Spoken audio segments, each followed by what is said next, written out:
I'm Roger Cohen. It's March 14th, 2006.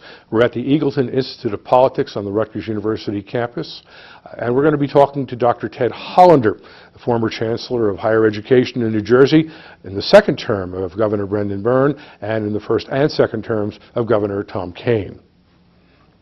Dr. Hollander, before we start talking about your career in higher education, which includes New York City, the state of New York, as well as your time with the as Chancellor at the Department of Higher Education, New Jersey. Let's talk a little bit about your background was really an academic one, wasn't it?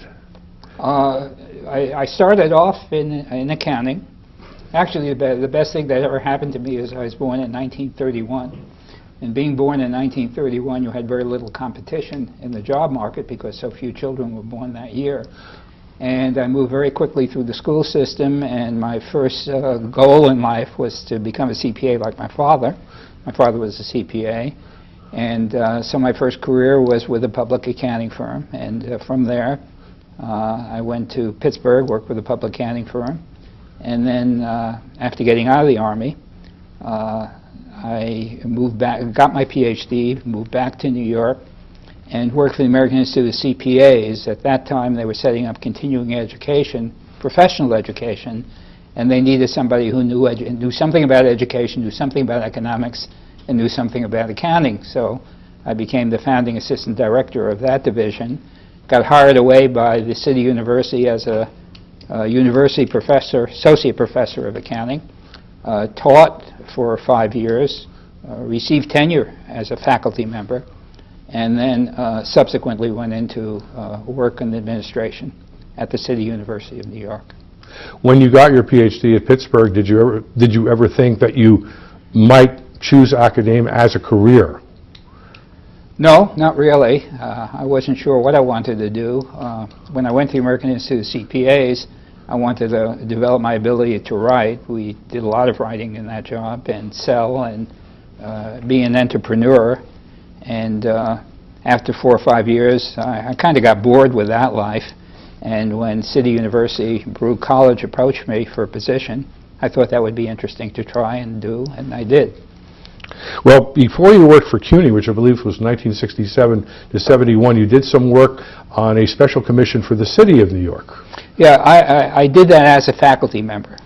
The City University had promised to staff the Mayor's Commission on City Finances, and when I went over there for an interview, they asked me what I knew anything, what was the area of my expertise, and they had 5 task forces, and the only one that seemed familiar to me was one on education.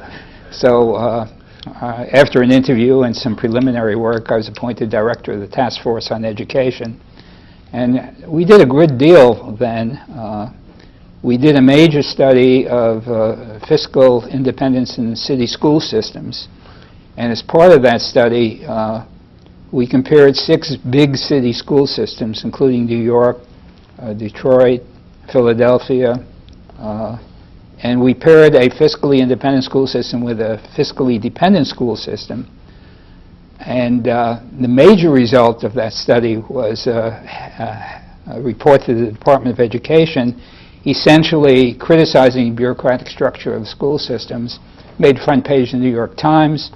The commissioner, not the commissioner, I guess, the head of superintendent of education in New York City and the chairman of the board criticized the study. New York Times did major editorial.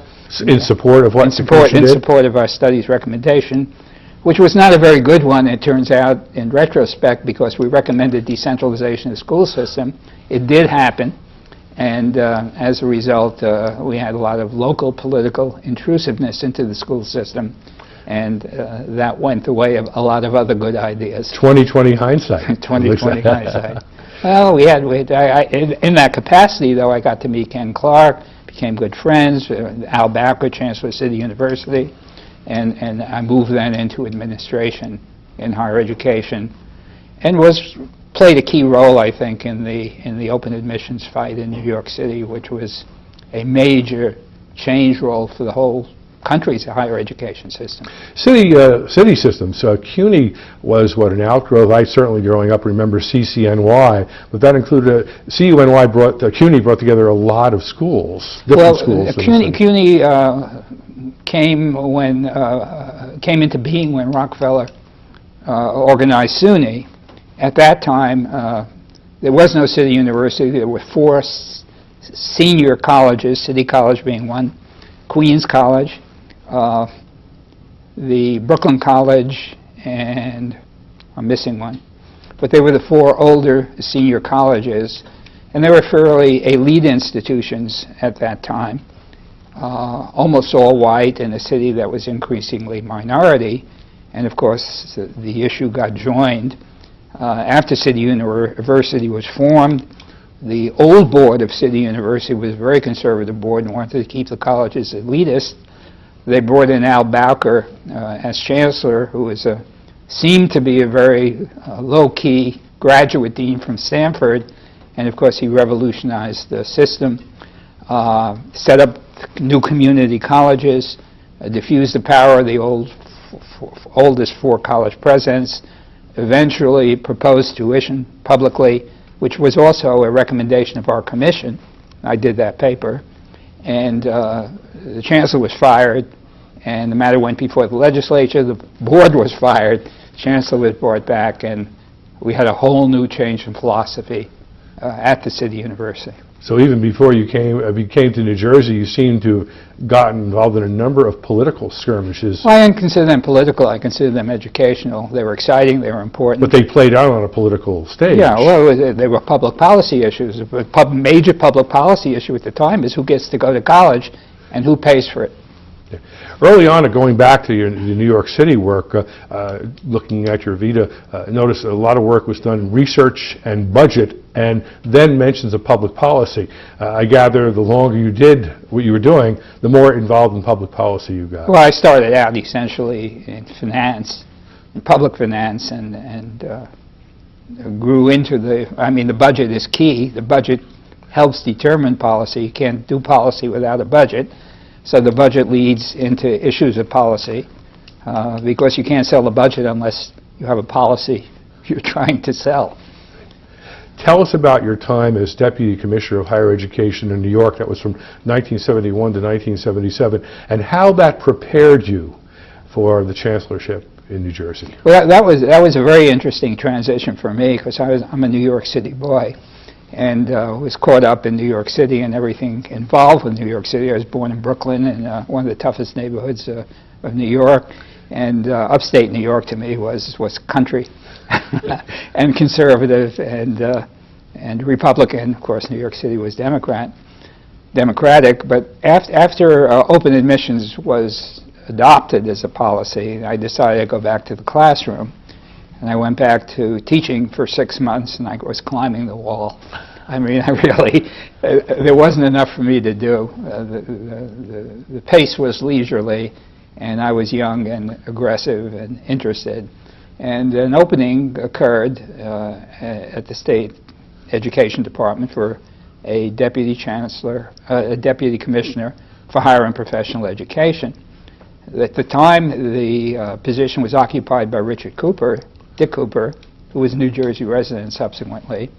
And so I was interviewed for the job. The commissioner was interested in me, and I said, well, let me go talk to Dick Cooper and find out what the job's really about.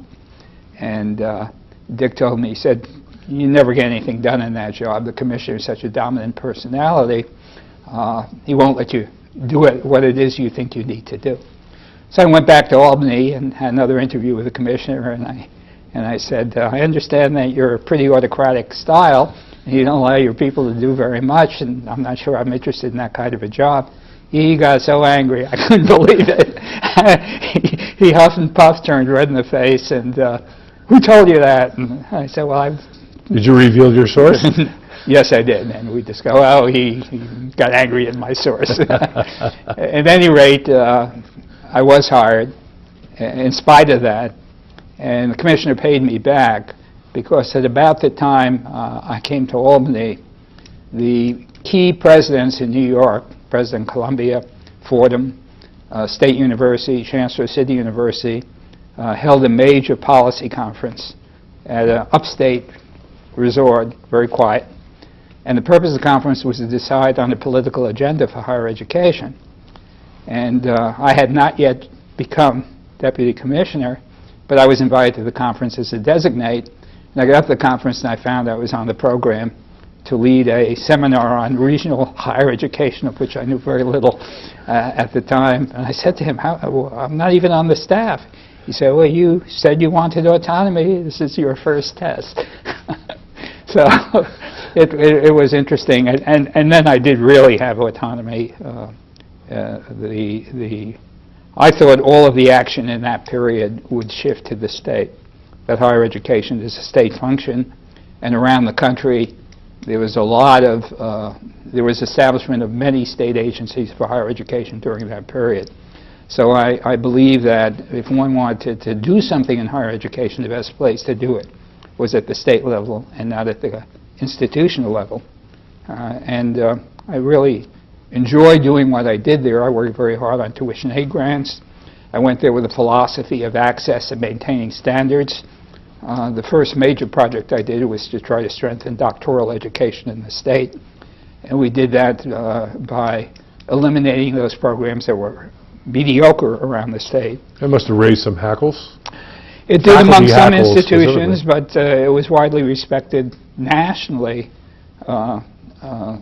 among doctoral granting institutions. What was happening is lots of new programs were being established.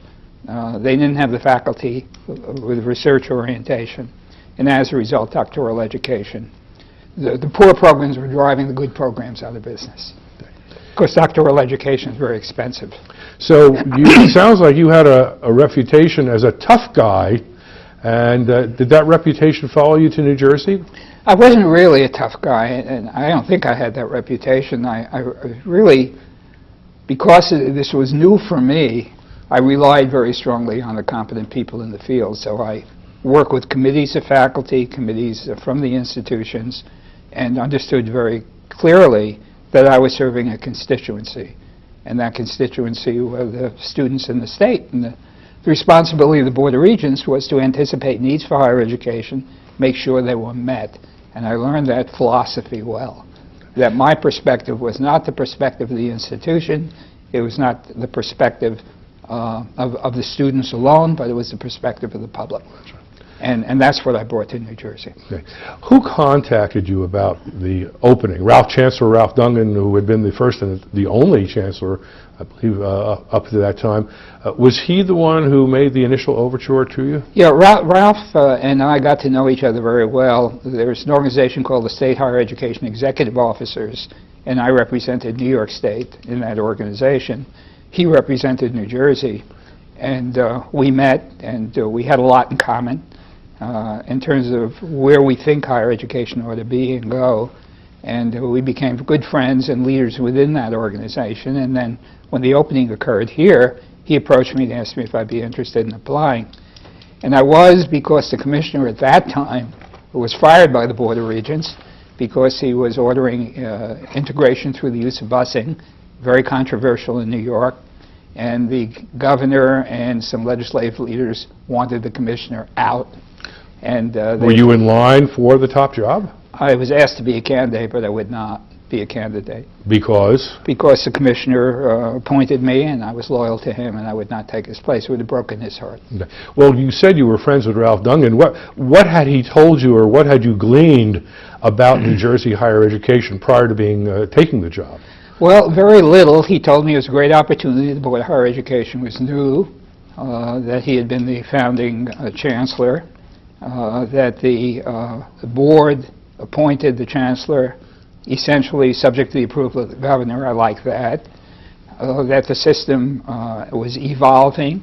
There were lots of opportunities for improvement in quality, improvement in access, and you could be very effective as a cabinet officer, and I was not that in New York, and I thought that would be an interesting opportunity to get things done. Well, let's go back to the appointment process. You mentioned different, other than agriculture, different than any other cabinet appointment process in the state. Higher education and agriculture were very, very different, correct, in terms of how they were appointed? And how did that play out in terms of independence? Well, that was kind of critical for me. There were two things that were critical for me with respect to my role, and one was to have the autonomy from the partisan political system. Not to be outside the political system, because public policy is a political issue, but to have that autonomy. My contact with the Board of Higher Education, the appointment process, was a very positive one. I really appreciated the way in which the appointment process was carried out. And when you're looking for a job, that's an important issue. They screened down to 3 candidates. They were very professional. All the board members asked questions that they had examined beforehand, asked the same questions of the candidates, I came to find out. And then the board made a decision and approached me. I didn't know who the governor was of New Jersey at the time. At the time, I really didn't care. I assumed that if the board appointed me, I would be the chancellor. And they did. And I had an interview with the governor that was, in my judgment, a courtesy interview. He was really sounding me out, feeling me out, what kind of person I was. But we did not go into the depth of the issues. That was the board's responsibility. So I was essentially a board appointee, and my primary responsibility throughout all the time I served was to the Board of Higher Education. Well, what did Ralph Dungan tell you about Brendan Byrne in terms of being, whether he was supportive, and to what extent was he supportive of higher education in the state? Not very much. That I had to determine on my own. I found him to be very supportive, as it turned out, and those were issues I raised in my interview with him. Okay. So you answered primarily to the board, but I guess your primary contact with the governor was at cabinet meetings? Primary contact was at cabinet meetings, though I did meet with the governor frequently during the course of my tenure as chancellor, and at least twice a year to review what was going on, what was happening, find out his point of view, make proposals, discuss ideas, and that was very useful. And those were one-on-one issues. But the way in which a chancellor or any cabinet officer works is essentially with his colleagues. So most of my contacts within state government were not with the governor, but with the budget director, the treasurer, commissioner of education, and other colleagues in the cabinet. That's the way you got things done. If I wanted to set up a program in the prison system, which we did, I would meet with the commissioner who was responsible for the prison system, and we work it out. Did you ever have to take political considerations into account? Not really. I pretty much stayed clear of the partisan politics, avoided taking stands in the campaign. Once I did publicly call for a tax increase to finance higher education. That did not go well. Did you get called into the governor's office? No, I didn't get called into the governor's office. I just got a phone call saying, "What the hell are you shooting your mouth off about taxes for? That's none of your business." But I was asked the question, how do you finance higher education if we don't have any money? And the only answer that made sense to me was, well, taxes, you need to increase taxes if people want low-cost higher education.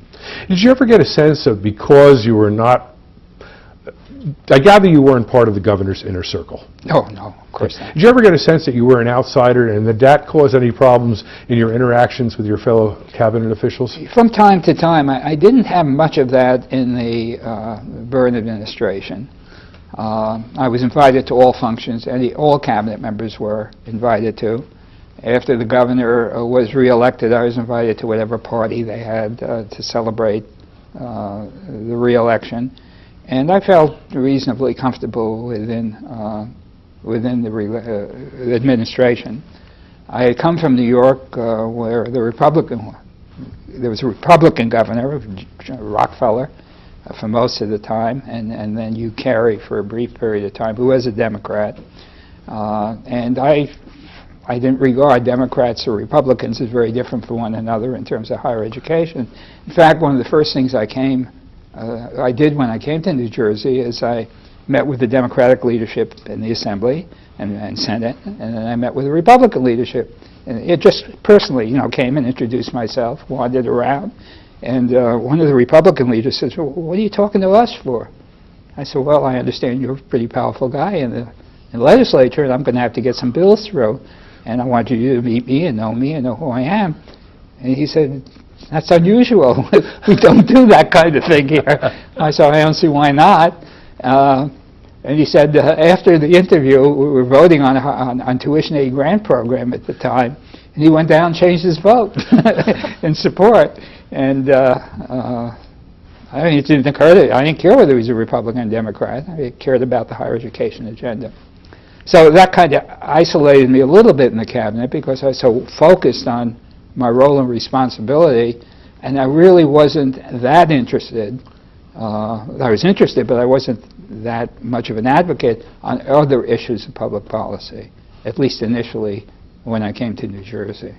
Well, when you came to New Jersey, let's take a look at what was in higher education, the institutions. We had Rutgers, of course, a state university. We have the University of Medicine and Dentistry of New Jersey. Just starting up, just feeling its oats. The 9 state colleges, and they were all state colleges back then. Yes, 2 of them very, very new and very... Stockton and Ramapo. Ramapo, very insecure. It was also a crisis for the state colleges at that point in time because enrollments were falling off. That was a period of time. Rutgers had all the money it needed, it seemed. The state colleges, on the other hand, were still evolving from their teacher college role. And the colleges themselves, the faculties of the colleges were pretty much dominated by the teacher education faculties. Because remember, the state colleges were originally established as teachers' colleges under the jurisdiction of the Commissioner of Education. And for many years, you got to be a superintendent of schools, you got to work in the central office, and then you got to be a college president through the Commissioner of Education. And that tradition had to be broken. The liberal arts faculties had to increase their power within the college faculty if the system were to flourish. Now, Ramapo and Stockton were never teachers' colleges, and they had very strong liberal arts faculties and were very effective in that area, but they had to fight for a place in the sun.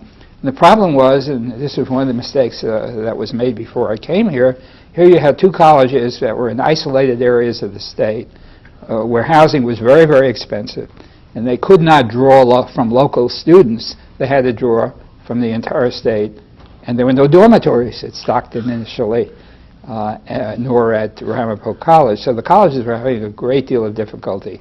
So you inherited a system in transition, basically. Very much in transition.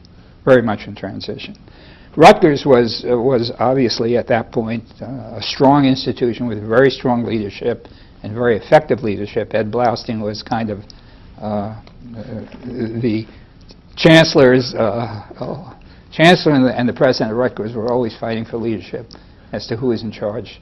Is that included? We certainly talk, I remember, and many people do, I'm sure, who go back that far, that Chancellor Dungan and President Blaustein were not the best of friends. Is that fair? Well, they were not the best of friends, and I think the fault was largely the problem of the Chancellor of Higher Education.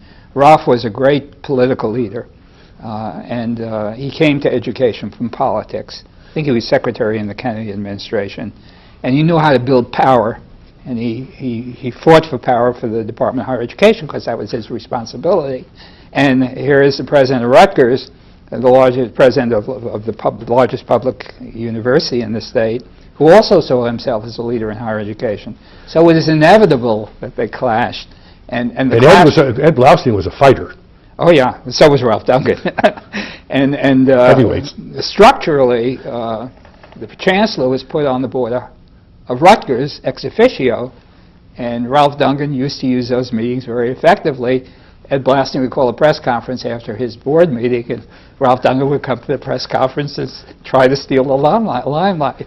So there's a lot of controversy both within, Dungan was very controversial both within the board of Rutgers as well as Chancellor of Higher Education. Well, he was a brilliant political leader. You had mentioned earlier that Chancellor Dungan was actually the one who talked to you about the job. That caused some initial problems with President Blaustein, didn't it? Well, yeah, he saw me as a Ralph Dungan protege. And just to tell a little story, that before I took the job, I was Chancellor designate, And I gotten calls from my friends at City University saying, "This fellow in New Jersey, Ed Blaustein, has been calling all around asking about you." Well, I happened to be in the state because my wife was looking for a job. She's a professional, and she did not want to interrupt her career. So we came down to New Jersey. Really, I accompanied her. She had an interview here, and I was on the Rutgers campus. And I thought, well, I'm on the Rutgers campus. It would be kind of unseemly for me not to at least to call the president and say, "Hello, I'm Ted Hollander." So I found a payphone, and I dialed the president, and I called him, and I said, "My name's Ted Hollander, and I understand you're making inquiries about me in New York. What is it you'd like to know?" And his response was, "What the hell are you doing on my campus?" And I explained it to him, and he was very gracious, of course, and invited me over to his office, and we had a nice conversation. But he was very leery of me, and in fact, at one point, I set up a group a group of presidents to talk about of which he was a member, talk about the future relationship between the colleges and the Department of Higher Education, and his recommendation was the board and the department be abolished at that time. As I sat with him discussing the issues. And so we discussed the issues, and I told him that's not going to happen, and you ought to give up that agenda item. And the question is, how do we work together? Did he ever push it again? You think he was just kind of firing for effect to see what kind of response he would get from it? Maybe. I don't think I mean, he was not politically naive, and he knew that the department and the board were well established in the administration and in the state, and had great support, and there wasn't any way that was going to happen. You were an overseer. Your role was as an overseer of higher education in the state, but you're also an advocate. And here you have to advocate for a state university that's growing, both in size and reputation, state colleges that are in transition, and we haven't even mentioned the county colleges yet. Did you ever find yourself spread too thin in terms of trying to satisfy everybody? No, not really, because I came with an agenda. And it was a very strong agenda, and I knew exactly what it is I needed to accomplish. One, to build a system into a high-quality system. Make sure it had adequate financing, because you can't build a high-quality system without adequate financing. But also to make an accessible system that is affordable for students and accessible to students who had not been admitted to the system before. Very clear agenda, shared it with the board before they hired me, shared it with the governor. And I said that when I leave, I would like this to be a high-quality system, very diverse, serving all of the students in the state with a very strong student aid program so they can go to college. And also encompassing, which was a New York tradition, the private colleges as well as the public universities. So I saw all of the colleges as constituents that needed to be brought in on this philosophy and help serve the people of the state. And I always took the perspective that it's the people of the state who have to determine the policy on higher education. It's the colleges that have to implement that policy and implement it with a great deal of autonomy. So I was an advocate. I made no bones about it. I was an advocate for higher education. I was strongly committed to higher education, and I was going to do what I could as in the political environment to advance the interests of higher education. What about county colleges, the community colleges? They were relatively new when you came in. They were, I guess, going into their 10th year. How did you look at them? How did you see their role? Oh, they had a very critical role. They're community-based. They're supported by the community, and they had to serve the needs of the community. And that community was more than just college-age students. And so they provided not only higher education programs, they provided a wide variety of programs to the people of the county, and they had to look to the county to support them because the state aid was based on a formula, and the student tuition was the responsibility of their boards, but was limited because the Board of Higher Education had a policy on tuition. So they had to really keep county government supportive, and that was their primary source of financing, and the budgets of the county colleges was the responsibility of county government. So they were very much county-oriented. Where we work with them, of course, whoever set up the system, which was Ralph, had a council of county colleges, and the chancellor was a member of that council. And through that council, we articulated a common policy with respect to the county colleges. In respect to the county colleges, let's even talk about the state colleges. Did you change the Chancellor Douglas' approach, his philosophy? Somewhat over time. I inherited a lot of power when I came. So it was fairly easy to give up some. And that made a lot of sense. I thought, it wasn't the chancellor who was intrusive in the colleges, it was the budget director. Because the tradition had been for the state colleges to submit their budgets through the Commissioner of Education, and the budget director played a key role because this was a state agency. The budget director saw the state colleges as agencies of state government, and they were subject to all of the line item budget control that a state exercises over its departments. Now, Rutgers was different, right? Rutgers took responsible for presenting its own budget? Right. No, nobody presented their own budget. All of the budgets went through the Board of Higher Education. The Board of Higher Education presented a single budget to the governor, and the governor then presented a budget to the legislature. The governor, as you know, has line item veto power, so our rule of thumb was if it was in the Board of Higher Education budget and the colleges succeeded in getting the legislature to give them more funds, if it was in the Board of Higher Education, we'd recommend approval. If it was outside the Board of Higher Education budget, we recommended veto, and the governor worked with the chancellor on that issue. So that was an important power. The power of the budget was an important power that the department had. But the state colleges themselves they didn't even have the use of their own tuition budgets. The tuition budgets were essentially part of the line item, funded the line item budget. They had no incentive to raise tuition, for example. They had incentives to overstate tuition, but not to collect it. So the whole system really didn't work well, and the state colleges did not flourish under that system. So we supported, when the time came, with their strong political ability, the state colleges, to increase autonomy for the state colleges. So Rutgers had the autonomy to control their own budget, especially their tuition funds, but they were still subject to a lot of controls by the state. For example, one of the contentious issues when I came was the president of Rutgers could not make more than the chancellor, because under state rules, the agency head, and I was an agency head, salary set the maximum salary of everyone working for the agency. Well, that did not make a lot of sense to me. It did not, and affected faculty salaries. You couldn't recruit well. So we were able to get footnotes into the budget that changed that, and eventually that practice was dropped.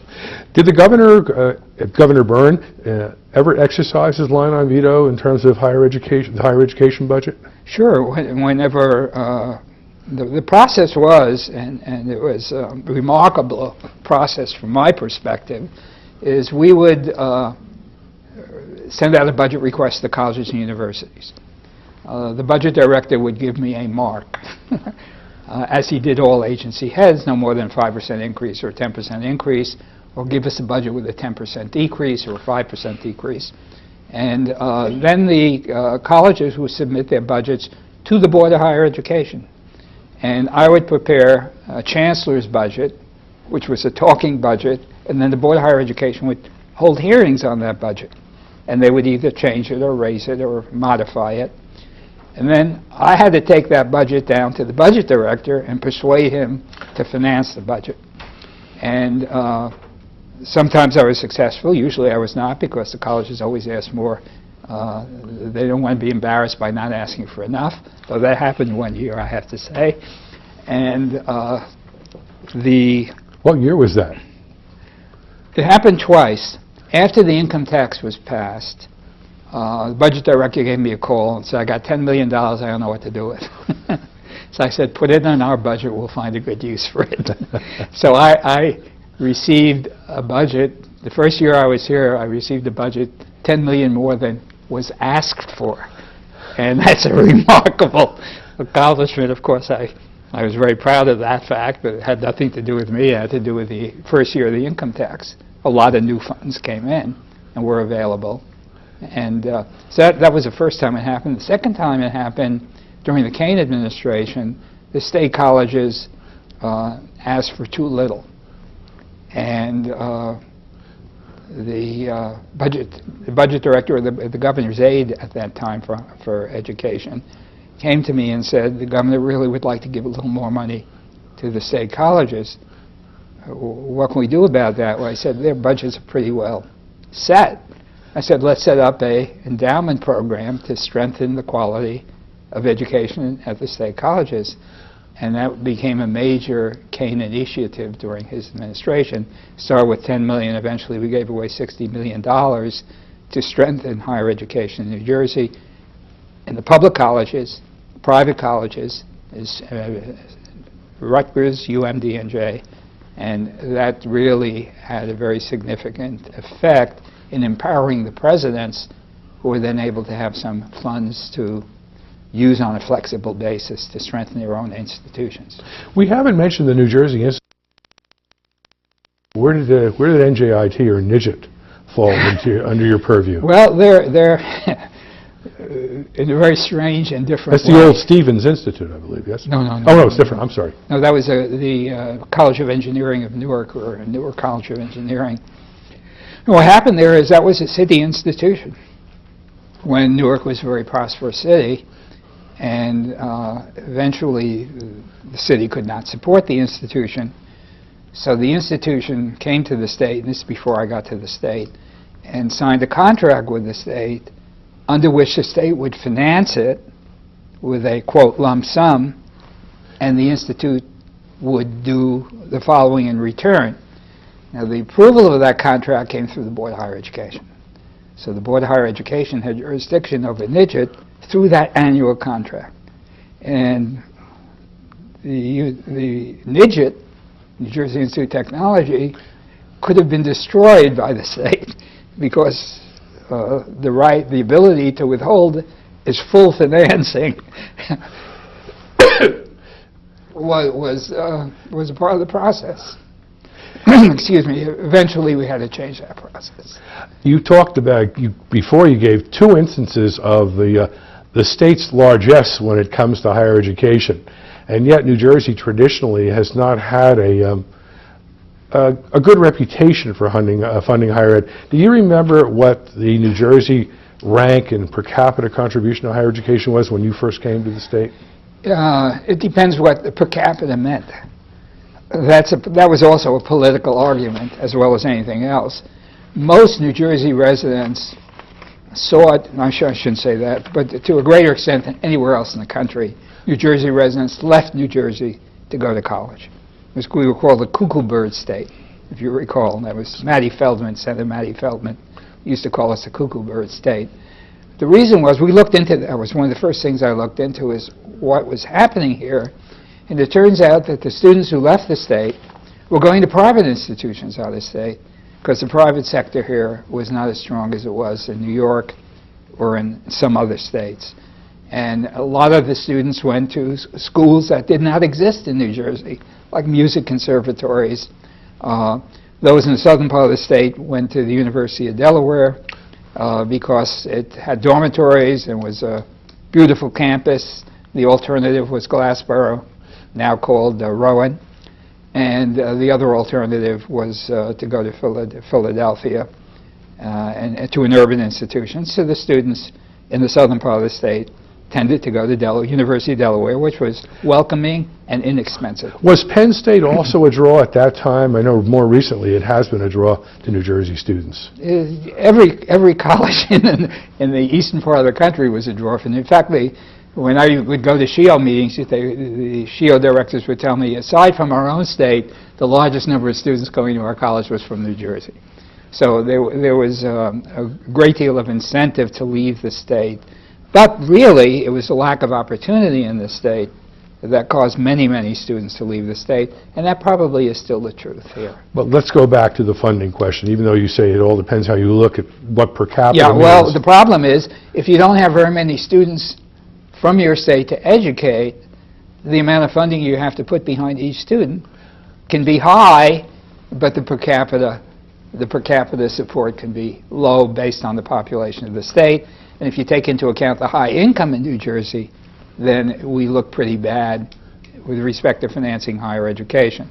And I have to say that it was not generous until the Board of Higher Education was established.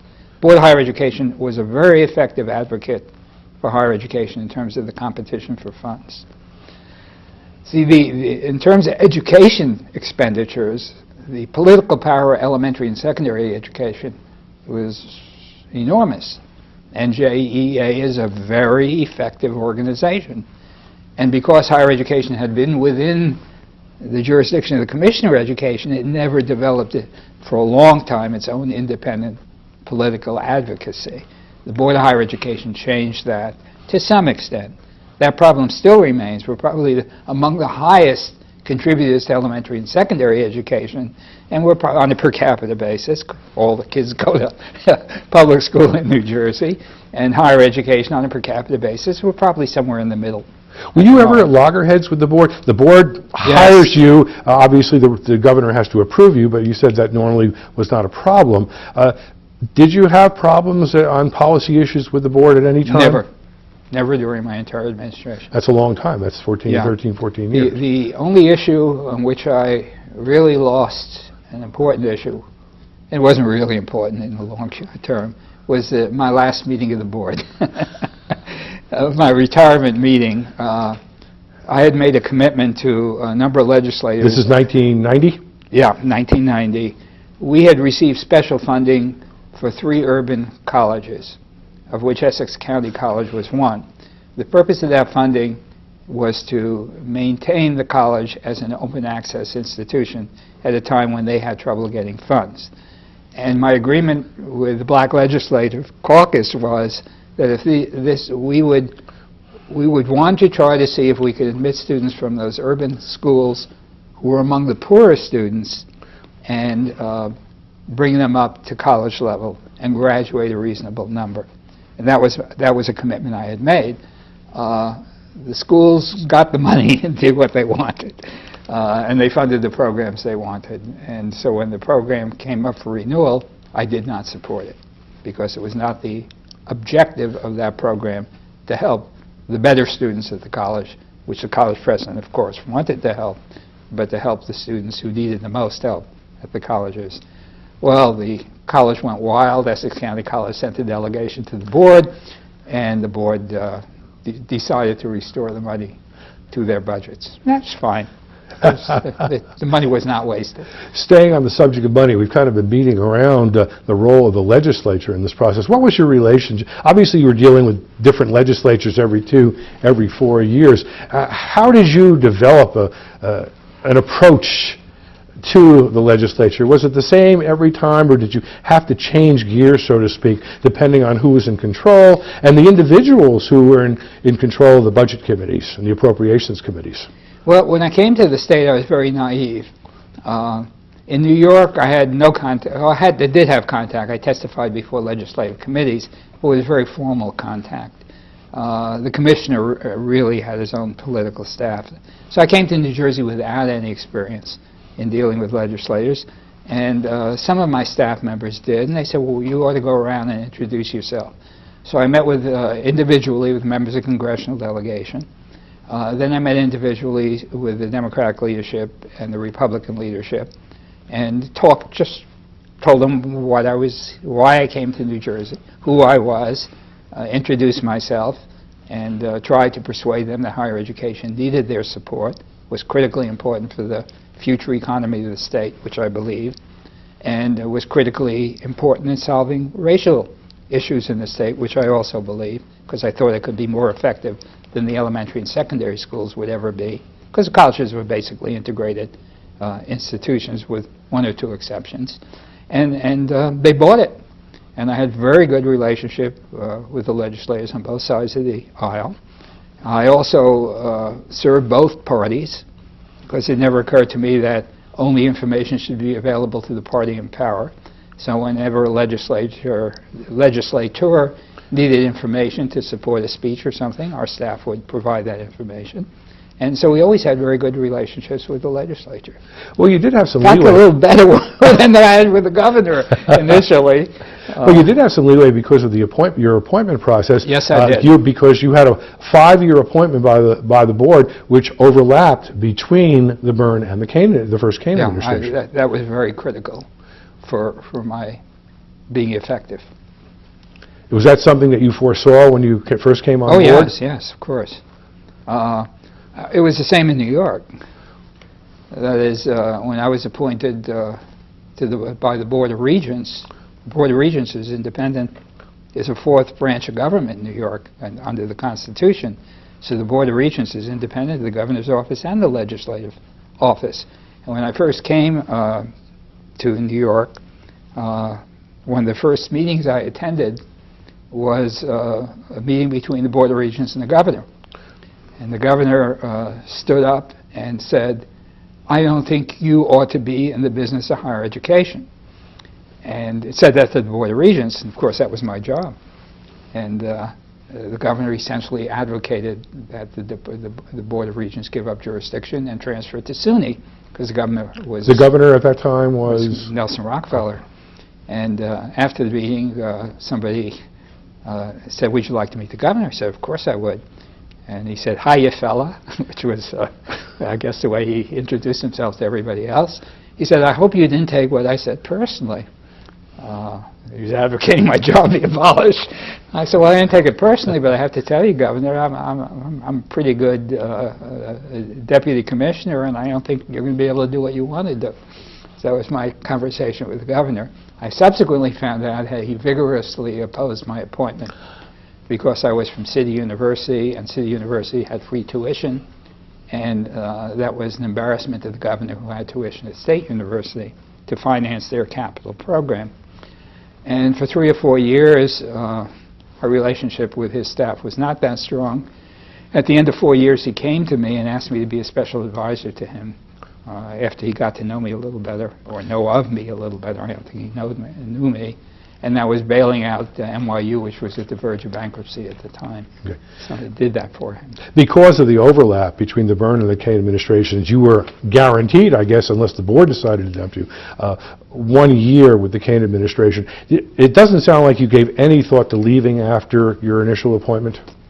No, I stood for reappointment, yes. There was work to do, in other words. It sounds yes, like there was work to do, and I assumed that Governor Kane would not see me as a partisan person. He did not. As a matter of fact, I had a heart attack in that transition period, almost fatal, and he had every reason to raise questions about whether I should continue. He did not. So that appointment went very smoothly. I also had a bipartisan board. I mean, my board included prominent Republicans as well as prominent Democrats. So as long as the board had confidence in me, I didn't think any governor would turn me down. Well, we're working from the Byrne administration into the Kane administration. Kane administration, you served 2 terms, or during both terms of the Kane administration, and Governor Byrne just one. You oversaw tremendous growth in the state higher education system.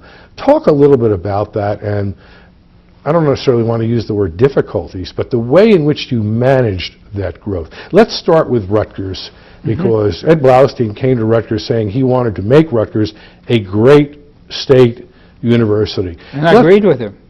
New Jersey should have a great state university. And how did you there was no difference of opinion between us on what Rutgers should be. And I was very impressed that he had that on his agenda. How did you facilitate that? I was a very strong advocate of Rutgers University's budget. My first priority, I have to say, when I came was the state college budgets, because state colleges were really suffering terribly. I was really concerned about their survival. So the first several budgets I tended to favor the state colleges. Later on, this was, I don't remember how many years in the administration, Ed and Blaustein and the president of NJIT, Saul Fenster, and I'm blocking on his name, at UMDNJ, Stanley Bergen. Stanley Bergen, suggested that we might propose a very specialized kind of program to set up a science and technology initiative within higher education. I thought that was a great idea. I took it immediately to the governor, and the governor said he would support it. This is Governor Byrne now. This is there was this time, because I know there was a state commission on science and technology during the Kane administration. No, the State Commission on Science and Technology was a Board of Higher Education Commission. Okay, this was a Board of Higher Education initiative coming out of the higher education community to set up the science and technology program. And that was a program that largely benefited Rutgers University, because for the first time in the history of the state, business and industry had an opportunity to take a good look, intensive look at Rutgers University, said, hey, they've got some really good programs there in the area of science and technology, and it ought to be supported.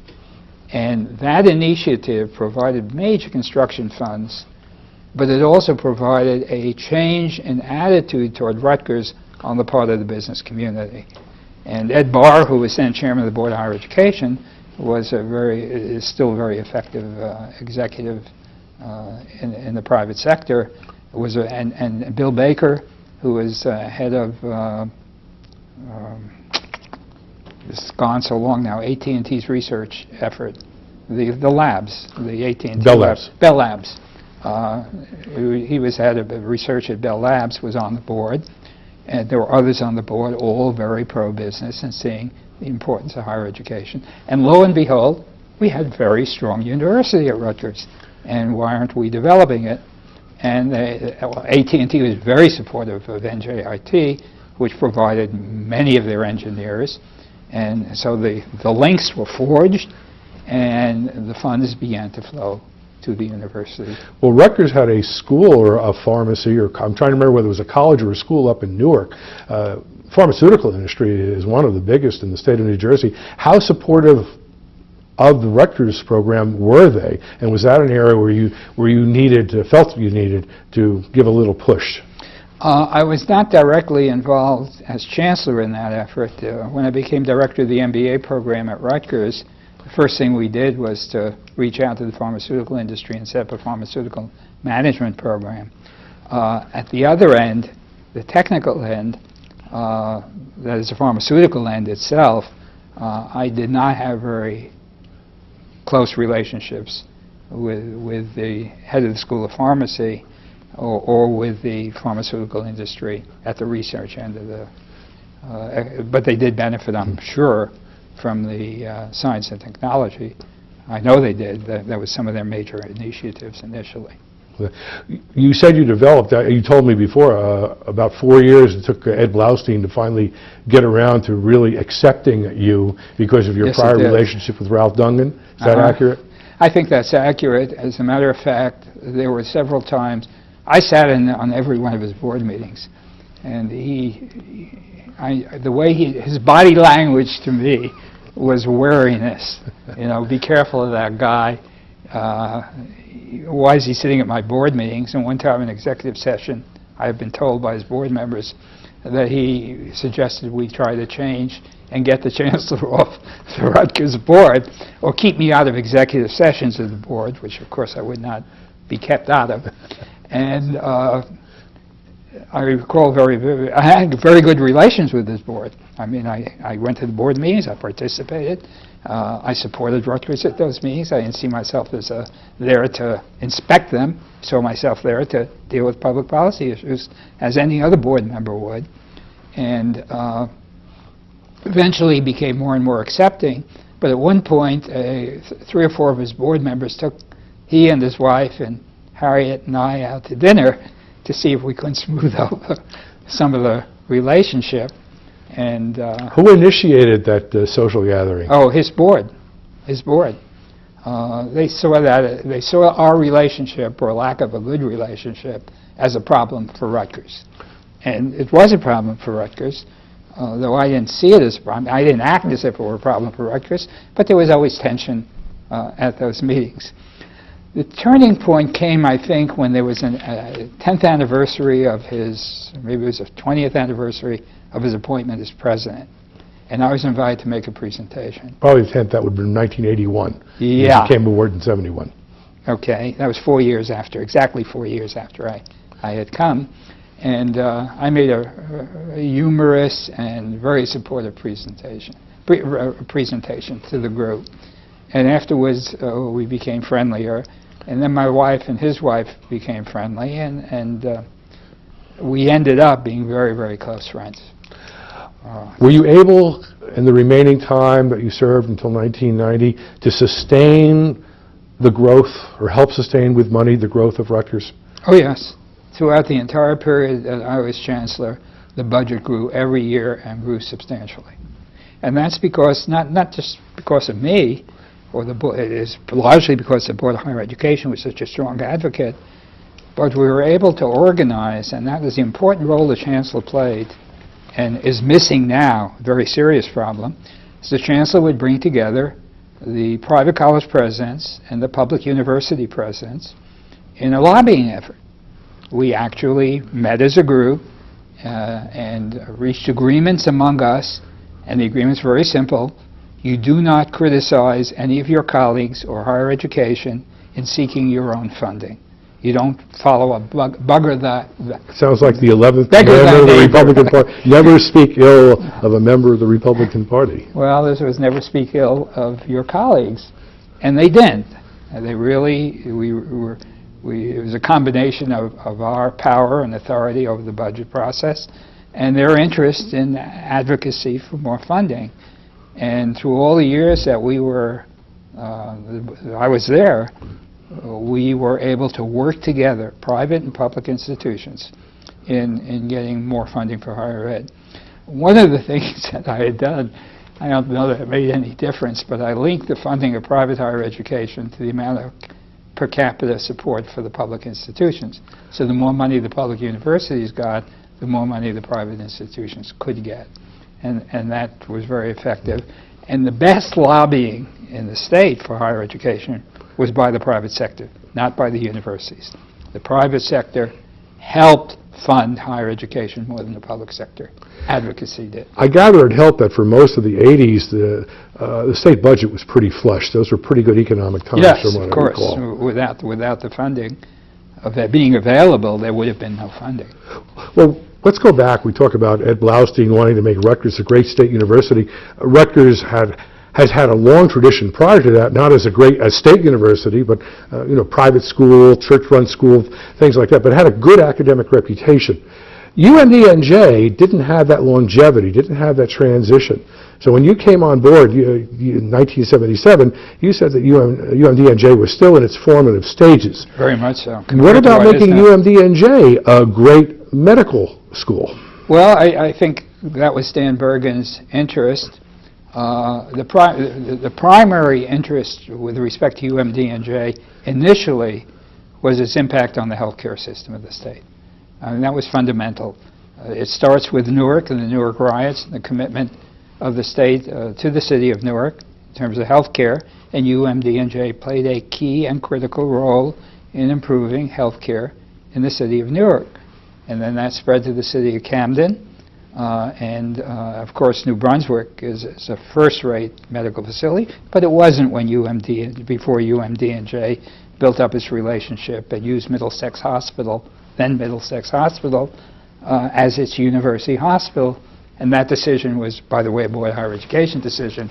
And so UMDNJ did that well. The second stage of development is to build it into a research university, and a great research university, and that's still in transition, I think. And that was an attempt, that was one of the reasons there tried to be a reorganization of the higher education system for the benefit of research at UMDNJ, which was the wrong objective, to reorganize the system, so it didn't work. Okay. Even with the good financial times of the 80s, I mean, still there's a limited financial pot of money available to any cabinet department, including higher education. Let's go back to the schools that you oversaw, the universities and colleges. Rutgers, the 9 state colleges, the community colleges, UMDNJ. With that limited pot of money, and everybody interested in growing, and the presidents wanting their individual institutions to grow. How were you able to serve? I was going to say, well, they weren't your masters, but how were you able to serve all your constituents? It's really a function of process, an efficient process.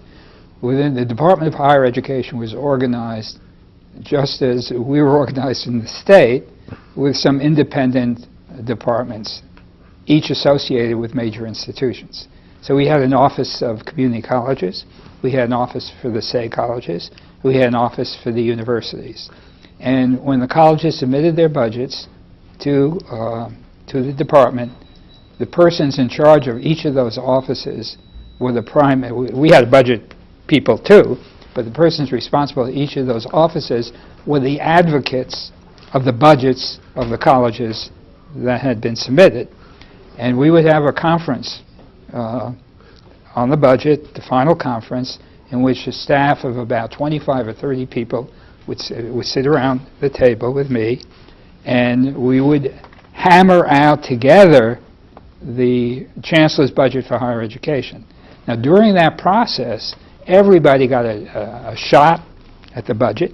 Everyone had their say, and we then presented a budget which represented which advocated the essential needs at a minimum of every institution in the state, including the private sector, so that the budget that evolved from that process had wide support at the institutions. But before it got to that period of wide support, you're going to tell me there was no infighting between the community college groups and the state? There was initially, and it was that infighting that was hurting us. Because if you go to the legislature, divide it, and you tell the legislatures if you support higher education, there'll be a great benefit, but then some institution begins to criticize the legislature for supporting that budget, there's no chance the legislature is going to vote for a budget where nobody says thank you. So keeping the community united was absolutely essential to get serious consideration of budget. Was that one of your initial, did you recognize it as a priority when you first came into the Byrne administration? Absolutely, absolutely. The first thing I did was try to unify the community, meaning the higher education community, in support of an advocacy role. And that wasn't always easy. I mean, there were college presidents who went off on their own, but there was a capacity to punish them if they did, as if they went off to the legislature advocating a larger budget than the governor advocated, or than the board advocated, the governor would veto it, and they knew it. And the governor consistently vetoed anything that slipped through the legislature that was not in the board budget. So the word was out. They understood the issues. How long did it take them to recognize that working together was better than working separately? They learned very quickly, because initially we had plenty of money. Remember, the income tax was passed the first year of the second Byrne administration. There was money available, and the colleges believed that that was my doing, and the board's doing it. It was, of course, a result of the income tax. And from that point on, we spent a lot of time talking together, and it was very clear to the colleges, I think, that they would do better working together than they would do better working separately. I don't want to limit you, but I want to talk about the Byrne administration. Oh yeah, that's what we're here for. I know. So we won't limit the Byrne administration, your accomplishments in the Cohen administration. Give me three examples of what you felt were your biggest accomplishments serving under the Byrne administration. Well, the tuition aid grade program. The establishment of the tuition aid grade program was very difficult because up until that time there were 7 or 8 different student aid programs, a separate one for black and Hispanic students, separate one for all students, separate one for scholarships, separate one for veterans. We couldn't ever spend that money because there weren't enough veterans who applied for those programs. And we conceived very quickly of a tuition aid grant program, and Haskell Rett, who was in charge of that area, was essentially the person who did that. We put together a tuition aid grant program that covered all students, public and private, in the state, with an underlying philosophy that we should cover all of the private students for 50% of the tuition. and for the public students for 100% in the lowest income categories. And that was well articulated. The colleges all supported it. We got it through the legislature. It changed access for higher education. And it continues to this day. Yes, the yes. TAG program. And it's expanding and strengthening. Number 2, accomplishment. I think this is in the Byrne administration. Yes. Well, I was hoping number 2 would be a bond issue, which failed early in my tenure. But a second bond issue passed. I forget whether it was in the Byrne or Cohen administration, which was a major issue. I would say the Science and Technology Initiative. I'm not sure again whether that was Byrne or Cohen, but it was somewhere in that area. But it was certainly began to evolve in the Byrne administration. That Science and Technology Commission, again, was important not just for the money, but for the change in attitude of the community in New Jersey toward its own institutions of higher education. There were certain things that you accomplished during both administrations, but I'm just wondering, in the 13 years, did your... Let me give you the third one. Oh, I'm sorry, that's right. Yeah, the third one was the transition to the state teachers' colleges to full liberal arts colleges, and that would occur later, the beginning of autonomy for the system. I think autonomy is very important, though I think autonomy without a board of higher education is terrible. Did you run into problems with individual institutions about that? Change comes hard to academics. Well, I think the most criticism, and probably appropriately so, of me during that period, that I was moving too fast. We were pushing too hard, trying to get so many things done at once. But were heck, you? Yeah, of course. I only had a 5-year term. What about support from, again, from the governor's office? Basically, the Governor Byrne and Governor Cohen basically let you do, because they trusted you, let you do what you felt I don't think it was because they trusted me. I think it was because of their philosophies, and their philosophies, which has not been duplicated since, is to appoint good people and give them a great deal of independence in the running of their departments, and make sure that we all agree with one another with respect to policy objectives and philosophy. And I had an awful lot of autonomy from the governor's office and an awful lot of support from the governor's office. For both governors? For both governors, yeah. I remember John Degnan and Bob Mulcahy, who were counsel to the governor. They were always available, and if I had a problem, I can always go to them and get their support. But they didn't call me up. They didn't try to push appointments through. Even the legislators did not try to influence appointments in my department. And it was just a wonderful atmosphere in which to work. Who do you remember from the Cohen administration? You mentioned John Degnan and Bob Mulcahy, among others. From the Cohen administration, who might have been their counterparts that were extreme supportive? Well, one of the key people in changing the whole autonomy legislation was the treasurer. And I'm trying to remember, my short-term memory is almost totally gone at this point, and my long-term isn't far behind. But the treasurer, the obstacle to autonomy was in the budget process. The budget director's role, from his perspective, was to be able to make sure that budget got balanced in execution. And a big pot of money was out there in the colleges and universities. So the budget director did not want to give up control of the budget at all. And finally we got a treasurer, God, I wish I could think of his name, who came and said, oh, Mike Horn, right, Mike Horn, thank you for the prompt. Mike Horn said, you know, colleges and universities can't function under the control of bureaucrats. They have to have, once their budget's determined, they really have to be able to spend it as they see fit and have incentives to get funding from the outside and incentives when necessary to raise tuition. So Mike Horn went to the governor and said he would support autonomy for the state colleges. And the word went to the budget director to be supportive of autonomy. And that was a break. Without that support, it would not have happened. How long did it take you to implement that?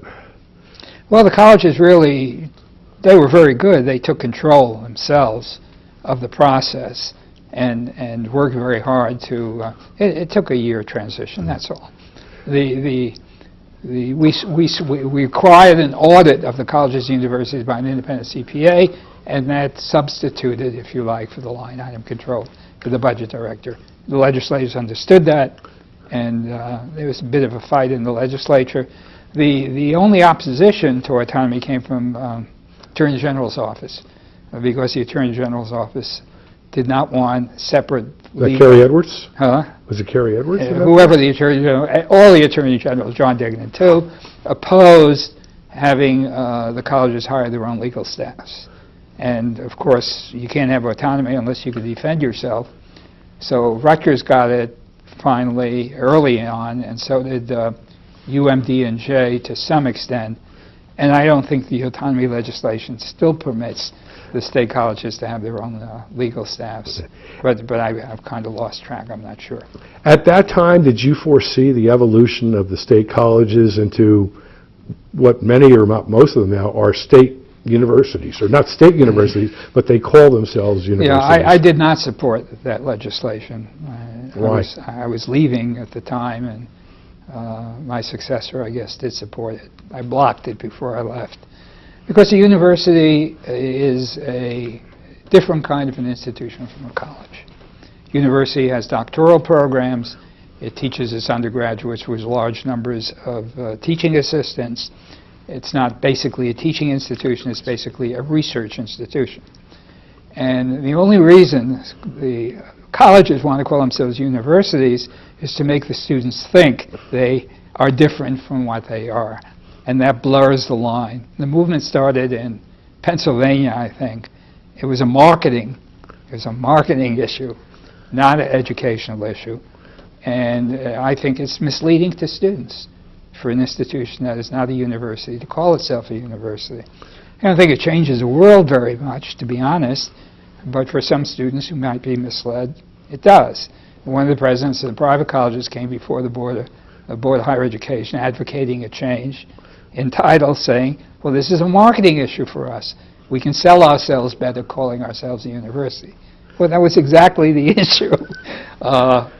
So we lost that one. But I didn't, but my successor did. Speaking out for the state colleges, now universities, they've made efforts to improve their graduate programs, haven't they? Oh, of course they have. They're much, much better institutions than they were 10 or 15 or 20 years ago. And every college president would like to make his mark on his institution by making it bigger and better. That's what they're there for. And so getting a university designation is a major accomplishment for a president. So the pressure is there to do that. I don't think it's a good idea. I think colleges serve one function, teaching functions. Of course they do research. Universities are basically research institutions. They also do teaching. Student comes to me and asks, where can I get a better education? I say it would depend on your interest. For some students, going to a college in New Jersey is a much better deal than going to Rutgers University, because the teaching will be better at the college in New Jersey. Classes will be smaller, most likely? Classes will be smaller. The evaluation of the faculty will be largely on the basis of teaching, though it will require research also.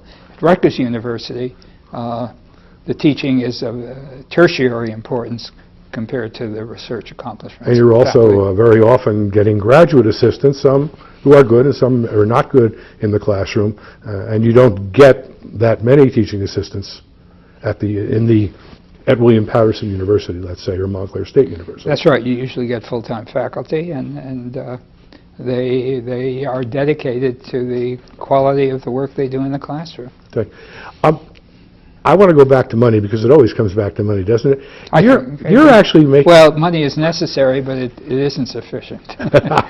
But you're making it sound as if higher education got the budget it wanted during the entire time that you were Chancellor of Higher Education. Well, I'd like to think so, but it wasn't so. No, you need a constraint on departments and colleges, universities within government. There is no amount of money that a college cannot use. I mean, it's unlimited. Colleges are places where there are great ideas, and great ideas need to be financed to be implemented. So the demands of colleges and universities are insatiable. They really are. So you need a constraint, and the constraint is the responsibility of the governor and the legislature to raise taxes to fund them. So that combination of balance, if you like, leads to good decisions. And of course, higher ed's competing with everybody else for money because they're feeding at the public trough.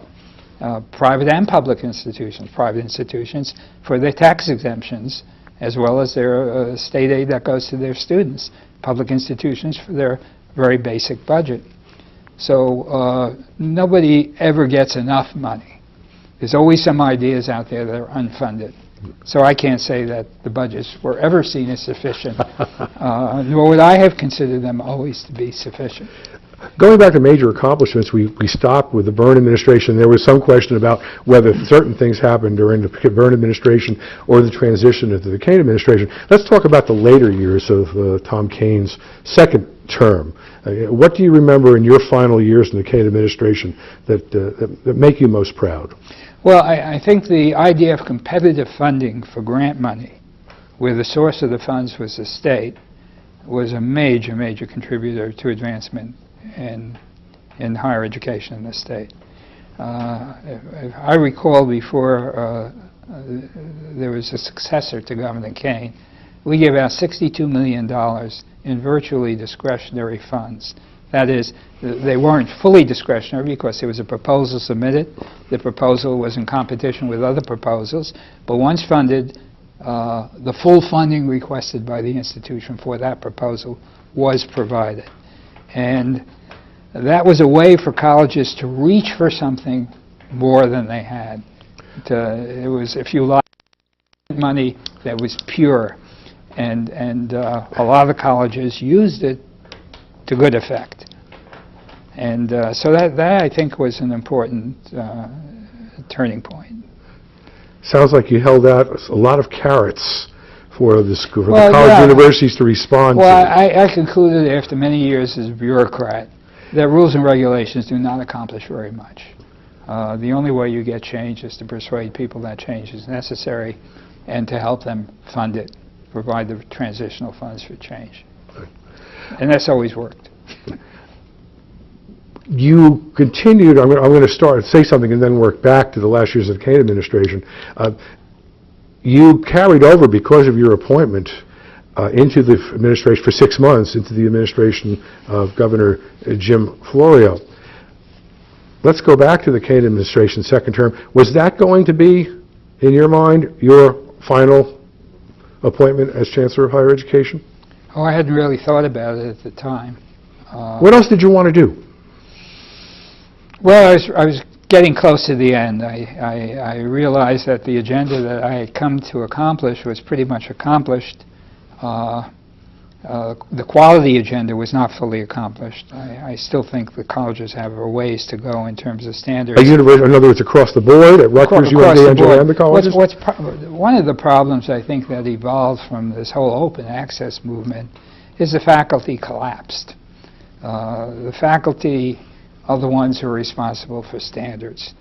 And they felt they were under a lot of pressure, and it maybe it's the way decision-making for promotion and tenure is accomplished, but faculty felt they couldn't fail large numbers of students.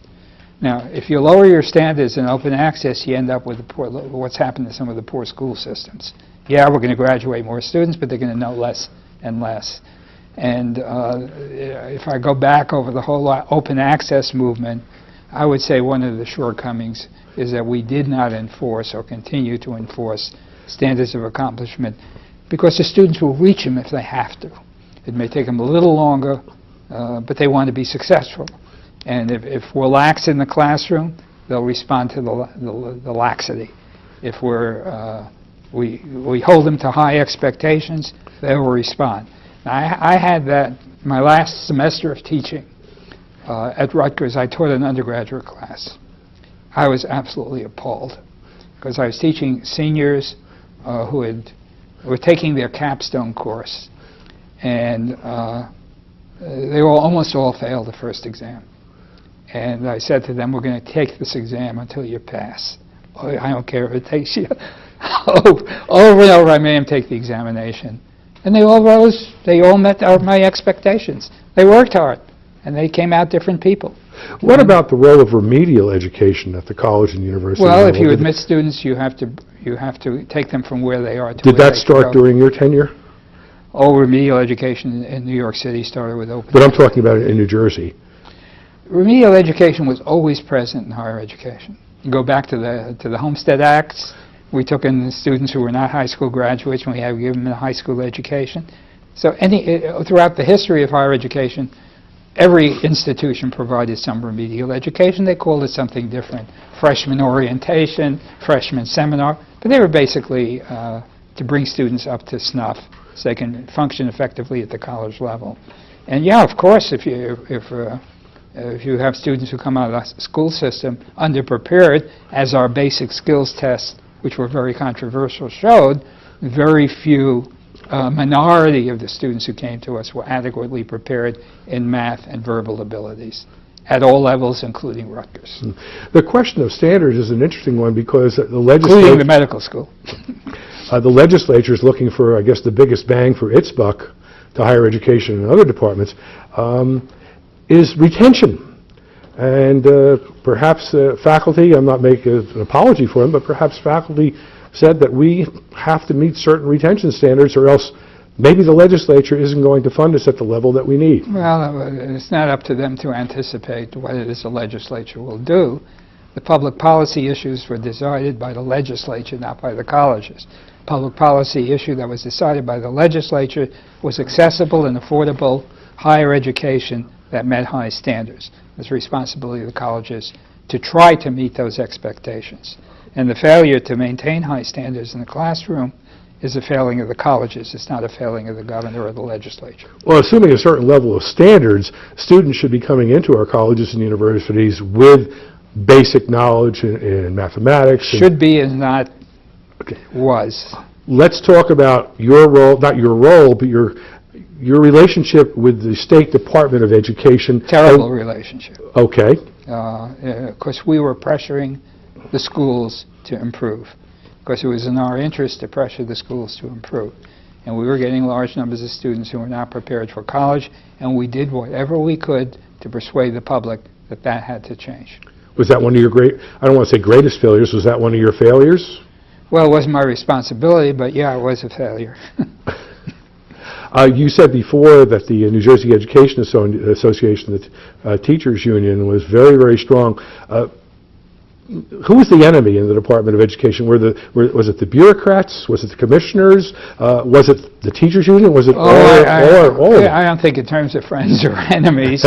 I mean, I had a good personal relationship with the Commissioner of Education, but I disagreed vigorously with his role and policies. With respect to Fred Burke, we pushed him very, very hard. He was succeeded by Saul Cooperman, who was very, very good. Who was a real asset and a contributor to strengthening elementary and secondary education.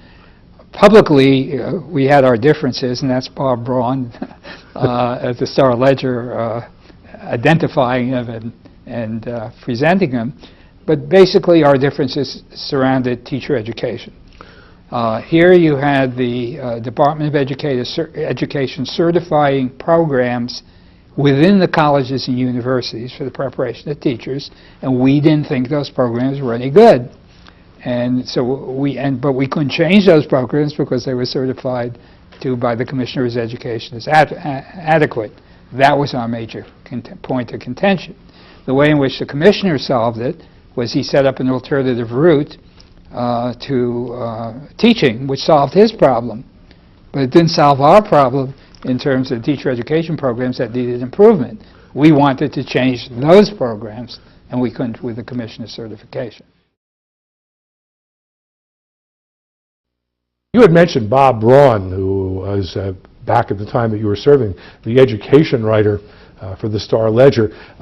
What kind of impact did Bob Braun have on what you did in the Department of Higher Education, and how he interpreted what you tried to do and did? Well, I would word it a little differently. Bob Braun had enormous impact on higher education, but it's not. I did not respond to what it is he was interested in. I think we mutually played off each other, is a fair way of putting it. One of the problems any higher education CEO, if you like, or SHEO as we call them, State Higher Education Executive Office, is getting sufficient publicity to get public support for higher education. Bob Braun made higher education an important issue in New Jersey. It would not have happened without his interest and his good newspapermanship. He was very effective and very important.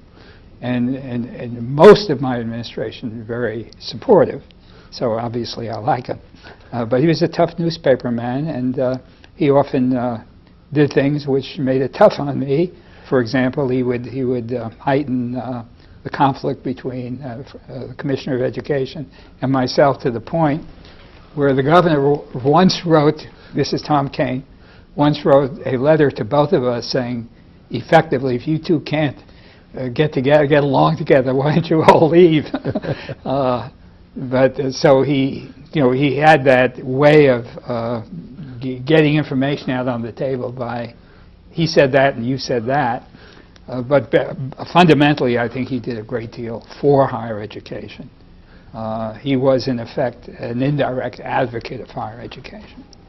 And I was very appreciative of the fact that there was such a person in New Jersey.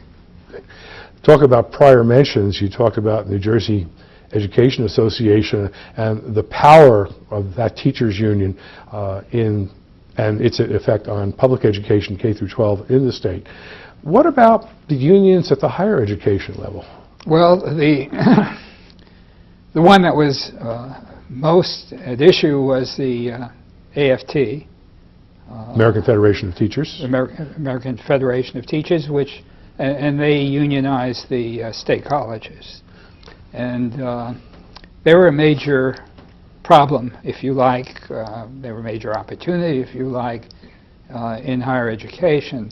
The membership of that union, not the membership, but the leadership of that union, were old trade unionist types. They believed in confrontation. And they confronted on almost every issue at every opportunity all of the time. And unless you accepted their perspective, then you were the enemy. And I was the enemy to the AFT. And that was fine. I was very concerned initially that the contract that was in force when I came here provided a section on academic freedom. And say, well, why shouldn't you have a section on academic freedom in a labor contract? The answer is, it makes it negotiable. And I don't think academic freedom is negotiable, but it has a legal also basis that it's subject to grievance. And I don't think academic freedom should be subject to grievance procedures. So early on, I tried to get that and did get that out of the contract. That was a major concern. And Brendan Byrne took a lot of flack on that, because the chancellor is against academic freedom. How can Brendan Byrne support that? And he actually called me up on that and said, what's going on out there? And I explained to him what the issues were, and he understood what the issues were. Did he then come out publicly and say that he supported you? No, it was, well, he always supported me. That was never an issue. I don't think he got into the details. But one of the issues that was of concern was the union was not effective. The union did not determine the salaries of the college faculty. They followed the statewide pattern. So what the union tried to negotiate on was all of the other things that had nothing to do with terms and conditions of employment, and that was a continuing pressure. During the course of my chancellorship, I tried to change the tenure issue for the state colleges to make it similar to Rutgers. The reason it was, What were the differences? tenure was granted at the end of the third year. Now, that is not enough time to evaluate a faculty member fairly. Either way, that is, if a faculty member taught successfully for 3 years, that was not sufficient to give that person tenure. On the other hand, it was too short a period of time for a young person going into teaching to really learn how to teach well. So a longer period of time, I thought, would give the faculty member an opportunity to prove themselves. But more importantly, in recruiting faculty, you want to recruit good faculty to some extent in competition with Rutgers. And if it's 6 years before you have to leave if you don't make the grade, it's a better opportunity for the faculty member. So we appointed a commission of colleagues from other states came, and they looked at the issue, and they said, yes, we ought to do that, and advocated the Board of Higher Education to seek change in legislation. The union was represented on the commission, and there were negotiations during the course of the commission's work. And when the commission finally reported, Marco Lacatino, who was then head of the union, had a minority report, and the commission members were furious because they had negotiated with him and they reached agreement, and he was a part of the agreement, and then he waited until the final vote. Was he the lone member to sign that Yes. minority report? Oh, yeah, yeah. Well, the other union members probably joined with him on that. So there was a lot of conflict between, personality conflict in part, but also on the issues between the AFT and myself. Did you have similar problems at the university level with the AAUP? No, the AAUP was very academically oriented. They understood the issues, and the negotiations there were genuinely on terms and conditions of employment, and still are. You talk about getting the state college's tenure process similar to Rutgers. What about the whole subject of tenure? Do you support tenure for... Absolutely. The purpose of tenure is not to permit people to speak out freely. I think people have that right anyway in this day and age. The purpose of tenure is to permit faculty members to carry out their responsibilities of evaluating other faculty members. You can't evaluate other faculty members objectively if you're worried about that other faculty member who you might not vote for tenure or to be a colleague or to be promoted, turning around then and voting on you. So tenure is a way of providing for faculty autonomy with respect to academic issues and with respect to appointment and promotion issues. That's critical for a university. Do away with tenure, you're doing away with the fundamental institution of the university.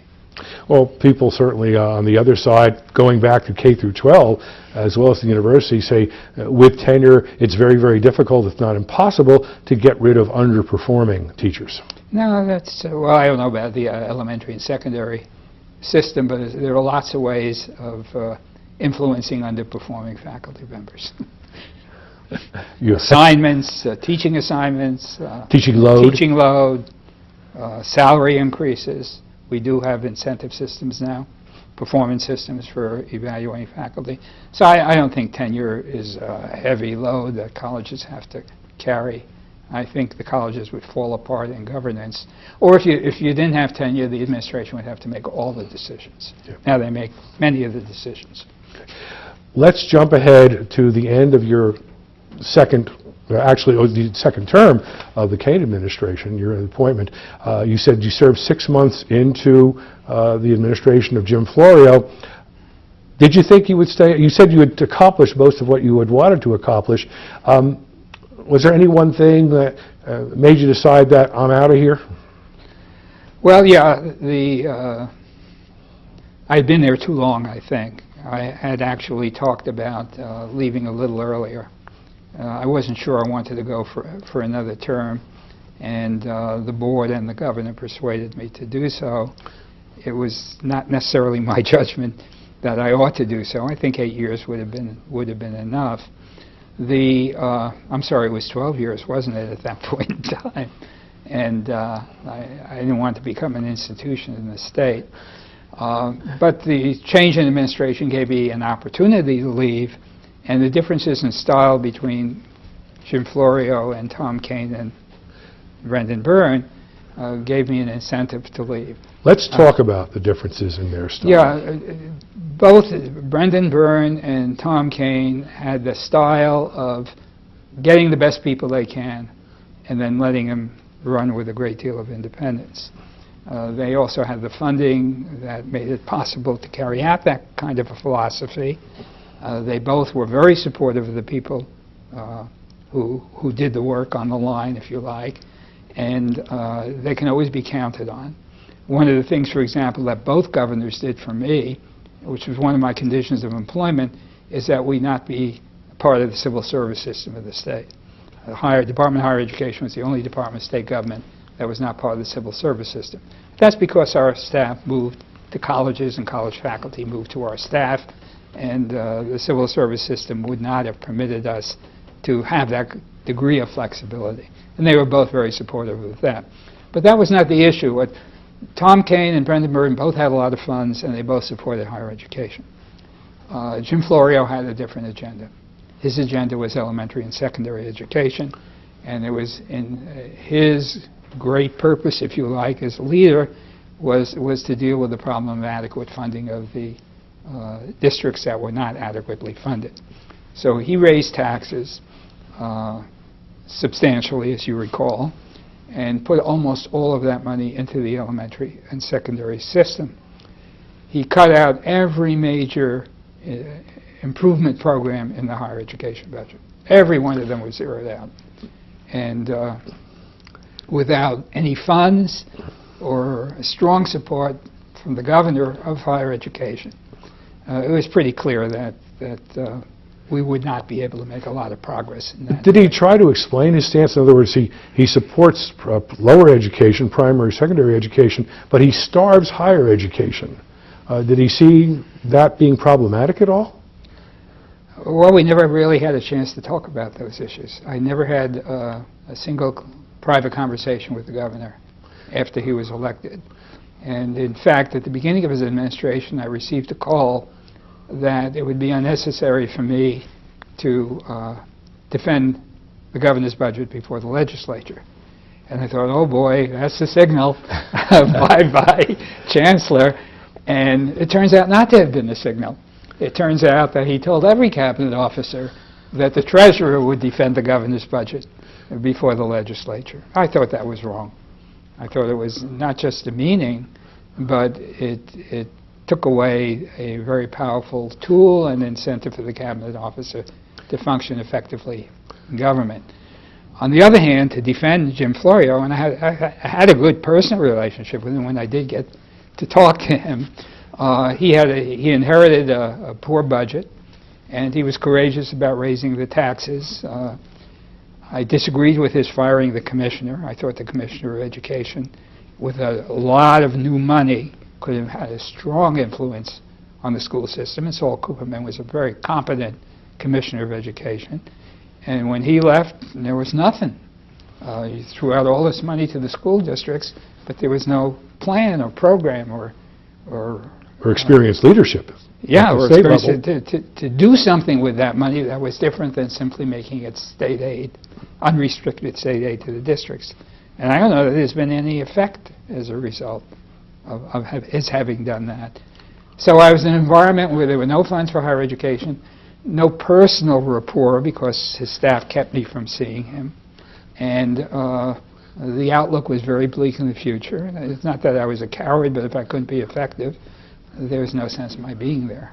Well, it sounds like a perfect storm in some respects. You had accomplished your agenda for the most part. Yeah, it was the right personal time. It was the right time to leave, and if I left a couple of years earlier, that probably would have been the right time to leave also.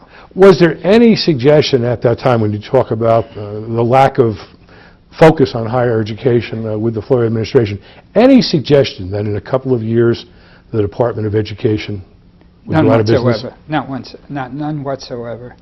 That was probably the most foolish move that was ever made in the state of New Jersey, and has had a direct and not a very productive impact on the system. What do you know about Governor Whitman's process in deciding that the department should be abolished?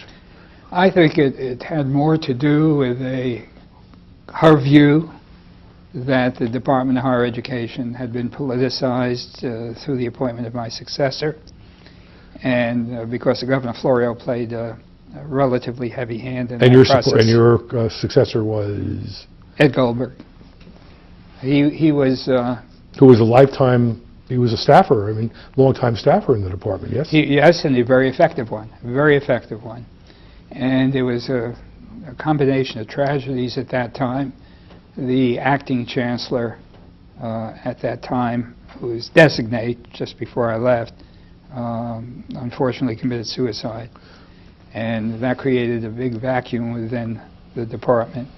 Ed Goldberg was the appropriate person to be acting chancellor, but we had agreement with the board that the acting chancellor should not be a candidate for chancellor, because an acting chancellor who is a candidate for chancellor acts differently than a chancellor ought to act. And as soon as I thought he would not be a candidate. He turned out to be a candidate. The governor turned down all the other candidates, and he was appointed. Now, I think Governor Whitman, I don't know whether she knew of that or saw that or was involved at all in that process, but I understand that she did not get along with the board. She thought some political people were put on the board as distinguished from persons interested in public policy. I don't agree with her with that view, because the two Democrats who were appointed to the board were very active in higher education and very competent people. But I guess she saw that as partisan, and I think she couldn't figure out any other way to replace the chancellor except the abolishment of the department, but it could have been as simple as that. Now, I'm not speaking authoritatively. I was then a professor, and what I hear was hearsay, but it was a terrible thing, I think, to do.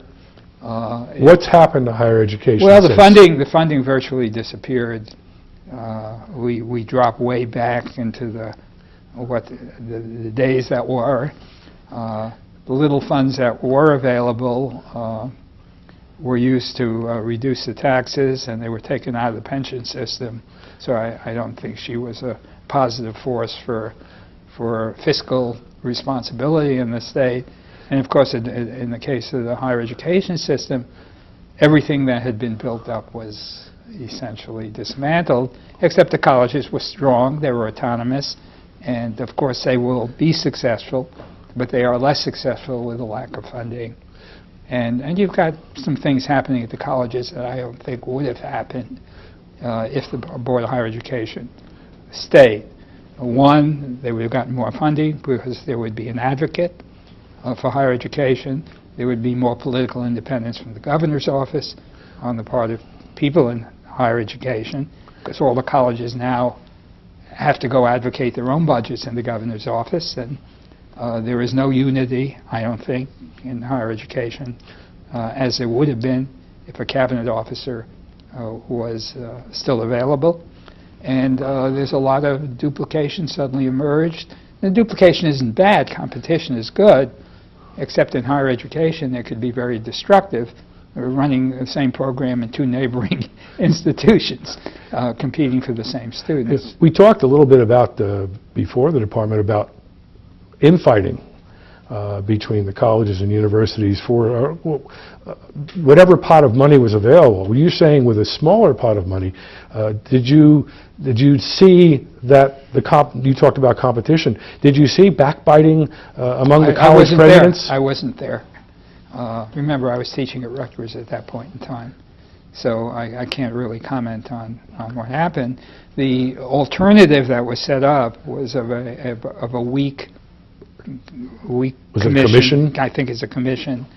Good people, strong advocates, but if the head of that, the executive director of that commission doesn't sit in the cabinet, they lose access to all of the advantages that being a cabinet officer carries with it, mostly the ability to communicate and have access to their colleagues who influence what happens in higher education, the cabinet colleagues, treasurer, the budget director, the heads of other departments of state government.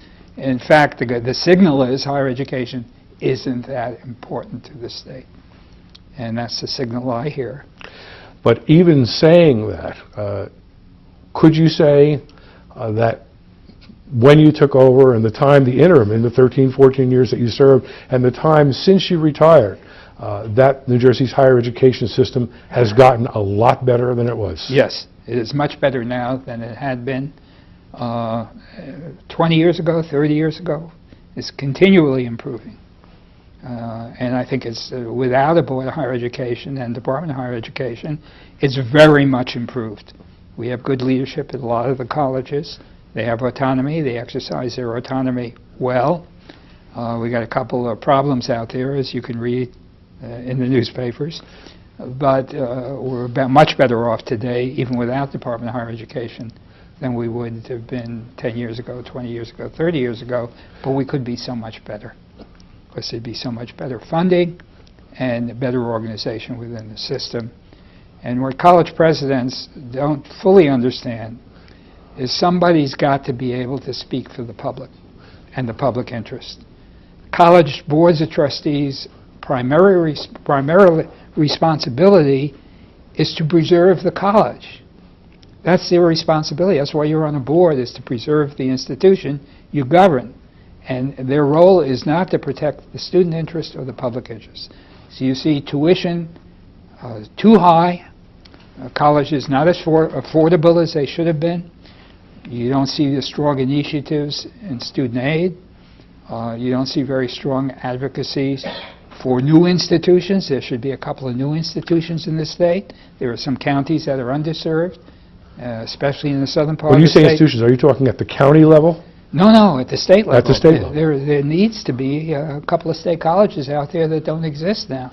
Where do you get the money? Huh? Where do you get the money? Well, if you have a strong advocate of the Board of Higher in the Board of Higher Education, and there's a need for a new institution, you get the money and you get it funded.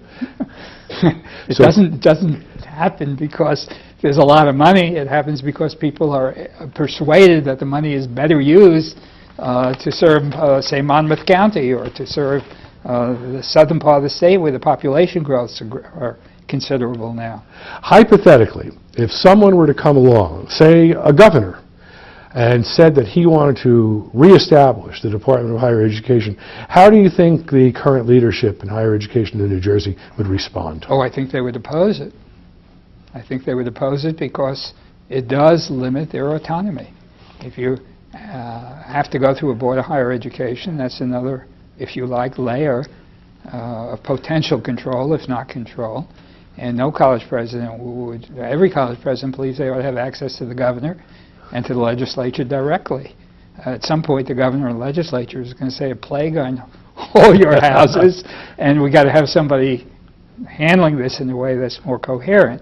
Now, to a large extent, that's being done. I just have to backtrack a little and say we've got a commission that's supposed to do it, and probably does do it in a lot of ways, but the authority to speak and advocate and initiate and look at issues from the perspective of the public and the student and the potential students and what needs to be done 10 years from now and 20 years from now, that ability to advocate strongly is not there because the person is not in a leadership position.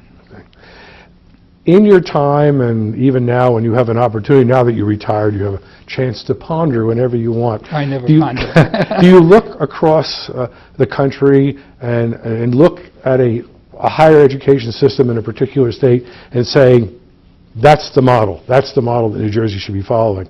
Yeah, that system is the New Jersey system that had been under the Board of Higher Education, Department of Higher Education. There's a model that was copied in other states. I mean, we started the basic skills program.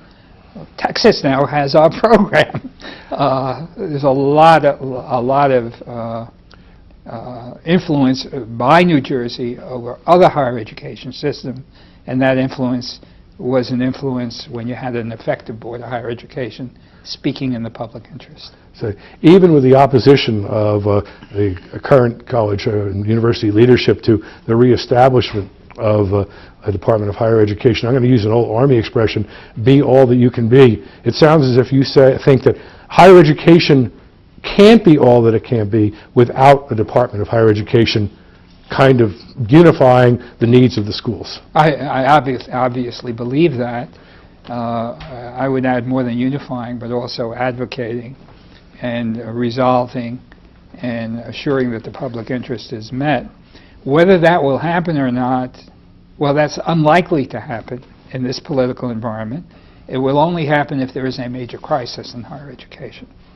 And if there is, and obviously there's a potential for that, because you had a governor's commission, not a Board of Higher Education commission, but a governor's commission that was trying to restructure higher education and failed miserably because it wasn't in close enough contact with the legislature and the governor to test what it was thinking as it went along. This is bringing Rutgers and UMDNJ and I believe Nidget all under not necessarily one roof, but well, it was setting up setting up a university in Newark as an autonomous institution, and probably, but difficult to do, in South Jersey, and merging the medical schools with Rutgers in the process.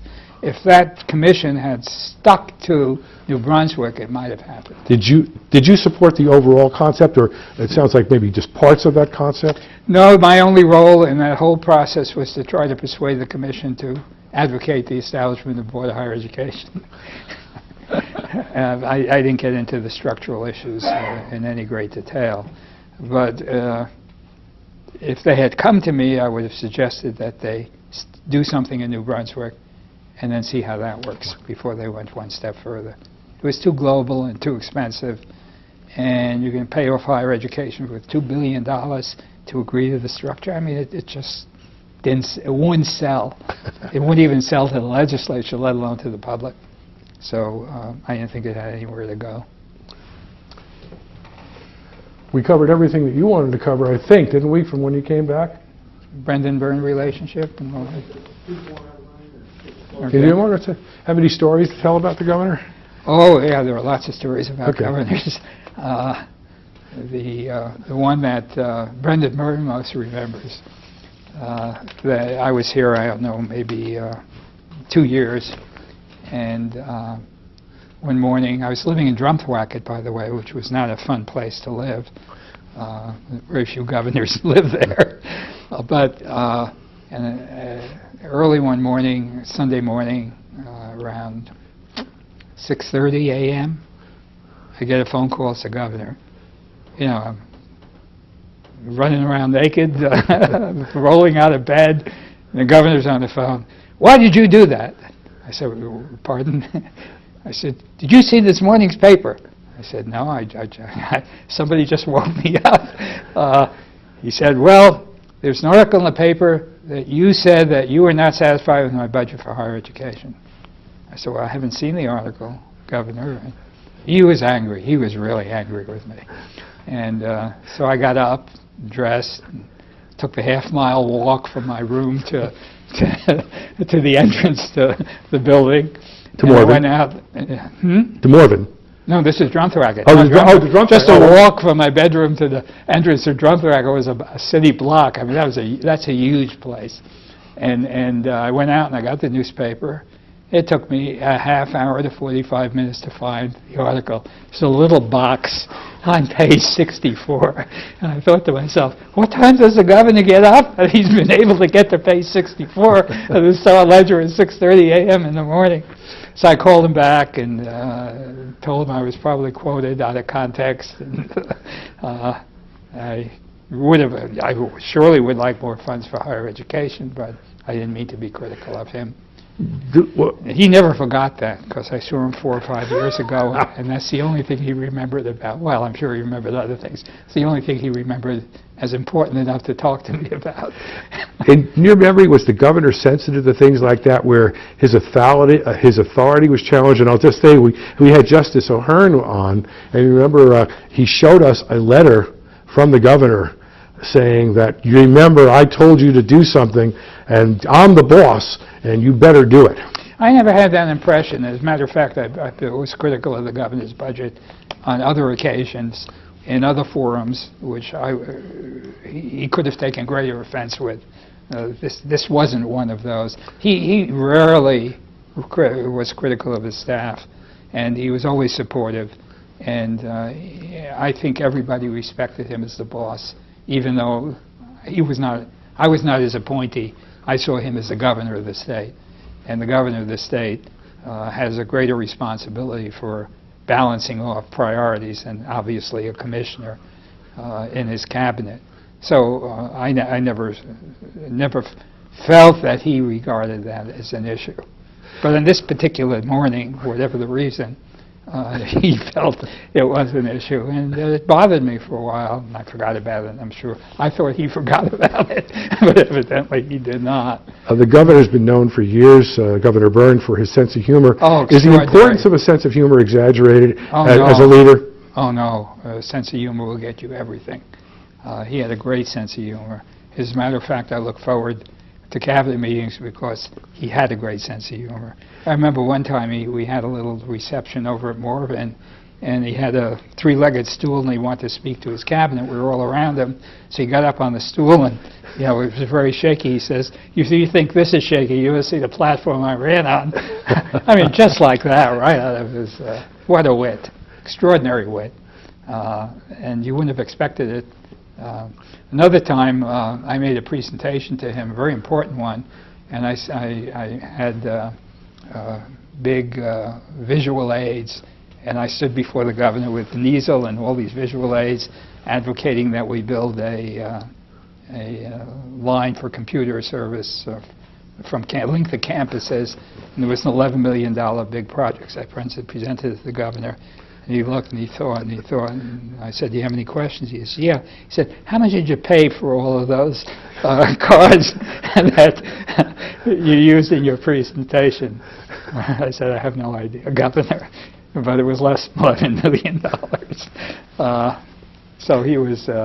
Did Governor Kane have I don't want to say I'm sure he had a sense of humor. Yeah, a different sense of humor. He was not a one-liner governor.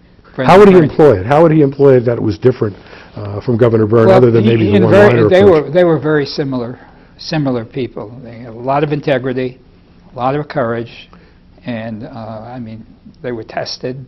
Brendan Byrne running for re-election and proposing an income tax. I mean, you've got to have a lot of courage to do that. And he did, and he won. I mean, it was remarkable that he did. And Kane had the same courage, very strong conviction, both a lot of integrity, and both delegated. Their management styles were perfect for bringing in good people, and both brought in very, very good people. I think we talked about Governor Byrne and the cabinet, but just different styles in terms of how they ran cabinet meetings, what you think was accomplished or could have been accomplished? Well, cabinet meetings were held for the purpose of giving cabinet officers a chance to talk to each other and giving the governor or the governor's key staff, who are the real participants at the cabinet meeting, the chief of staff and the budget director, to talk about issues that they thought the cabinet ought to know about.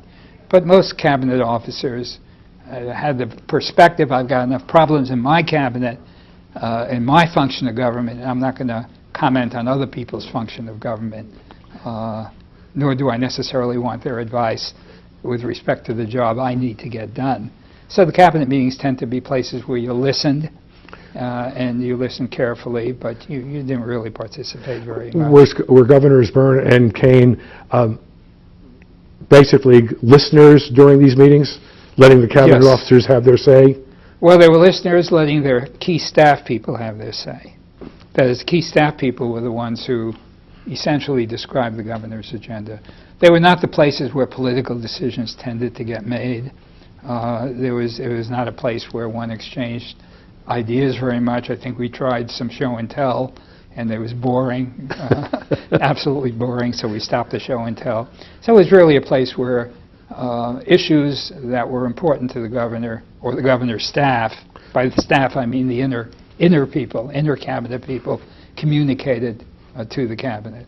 And it gave the cabinet members a chance to say hello and know who their colleagues were, so that if you needed to call them, you could, and you can get right through. In the brief time, the 6 months that you spent with the Florio administration, I gather you attended cabinet meetings there. I don't recall whether I did or didn't. Oh, okay. I really Because I was going to ask I you, don't obviously. remember a cabinet meeting.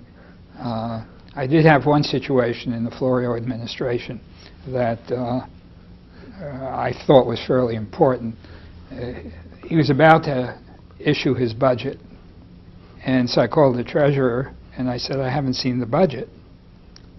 Well, he says, we don't let cabinet officers see the budget before it's announced.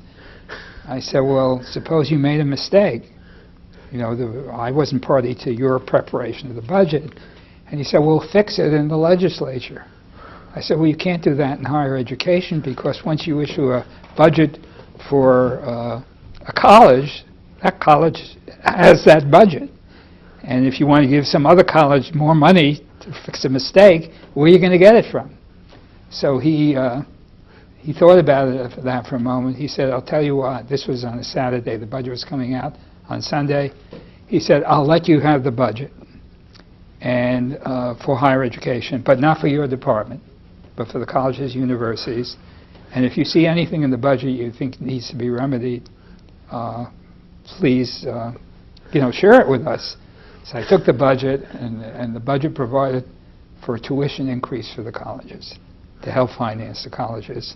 But the student aid program had no additional funding to cover the low-income students for that tuition increase. And so I immediately got in touch with the treasurer, and I said, this is going to be pretty serious business. You're going to get a lot of response to that, and it's wrong. He said, fix it. Well, I brought in my budget officer, and we had a software program in which we were able to fix it, and we did. So when the budget came out, the headline story was, Governor proposes tuition aid increase to help finance higher education. And it was okay, and the students were taken care of. And they did make an exception on my part. My budget, meanwhile, had zero. Almost every program was zero funded. And when the governor held a press conference, I got out and left. I was furious, but I didn't say anything.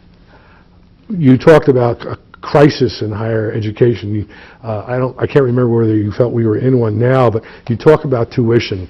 Well, I think we've got a major problem in this country, as well as in the state.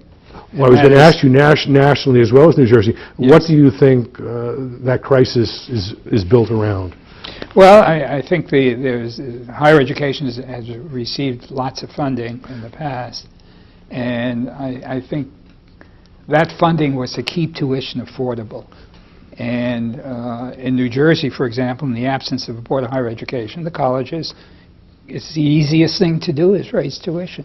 And you tell the students we're going to improve the quality of life at the college so they don't protest. But I think the burden on students now is becoming unconscionable. And tuition aid grants and federal loan programs have been cut back. And the burden is falling on low-income and low-middle-income students. Well, heck, that was our future. That is our future. And you can get away with that for so many years. And you heard a lot of people. I mean, this country's economy is dependent on a well-educated population. And New Jersey's economy is certainly based on the major research and development efforts in the state. Raise tuition and cut out students who can't afford to go to college and put burdens on their future by requiring they go deeply into debt is not good public policy. The balance has been lost, and the balance is at the expense of the student population. So that's going to be a major problem for this country.